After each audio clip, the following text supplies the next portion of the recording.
broader prenatal PFAS exposure than expected. When forever chemicals enter the policy conversation, the focus is often on environmental persistence.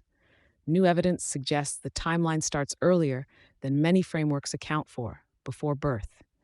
A study published in Environmental Science and Technology reports that babies born between 2003 and 2006 were exposed in utero to a wider range of per- and polyfluoroalkyl substances, PFAS, than conventional monitoring has captured. The findings could influence how regulators, healthcare providers, and industry assess early life chemical risk. PFAS are a large class of synthetic compounds used in non-stick coatings, food packaging, stain-resistant materials, and firefighting foams. Their durability makes them commercially valuable and environmentally persistent. While some legacy PFAS have been extensively studied, thousands of related compounds remain less characterized, particularly in terms of prenatal exposure.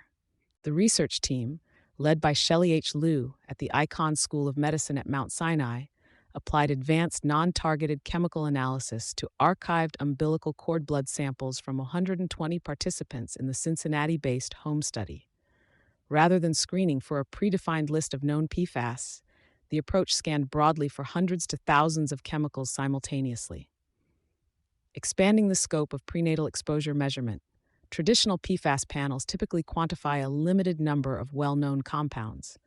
By contrast, this study identified 42 confirmed or putatively identified PFAS in cord blood samples, many not included in routine biomonitoring and with limited toxicological data. The findings underscore two structural issues in current exposure science.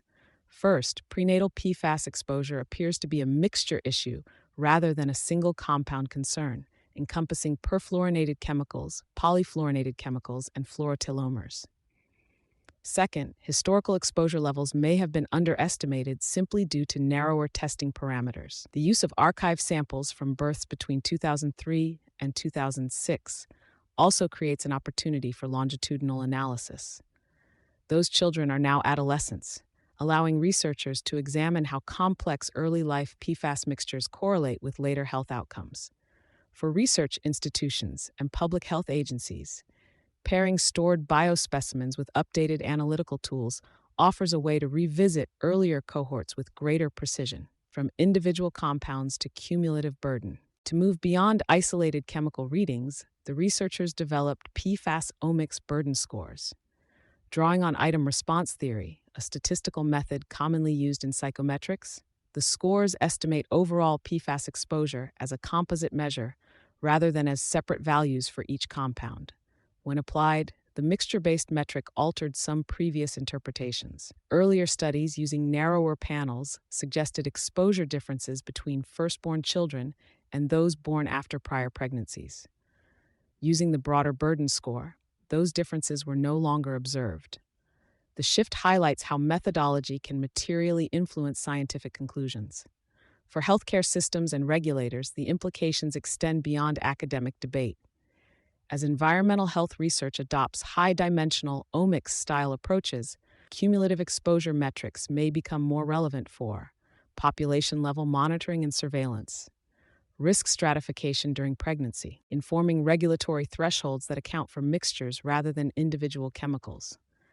Health impacts associated with prenatal PFAS exposure in prior research include lower birth weight, preterm birth, altered immune responses to vaccination, and metabolic changes.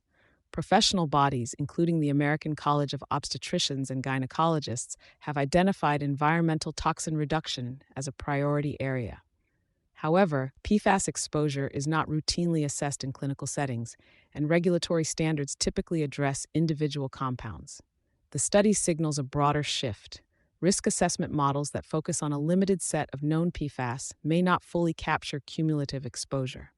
As scrutiny of both legacy and emerging compounds intensifies, organizations across healthcare, chemicals, consumer products, and environmental services face increasing expectations around comprehensive exposure accounting. The research does not provide definitive answers about long-term health outcomes.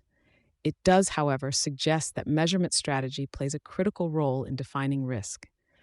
Expanding analytical scope may complicate regulatory and compliance pathways, but it also provides a more accurate foundation for prevention strategies, particularly during sensitive windows such as pregnancy. For stakeholders navigating PFAS-related policy, litigation, and supply chain risk, the direction of travel is clear. Broader detection capabilities are reshaping the evidence base, and with it, the standards by which exposure and responsibility are evaluated.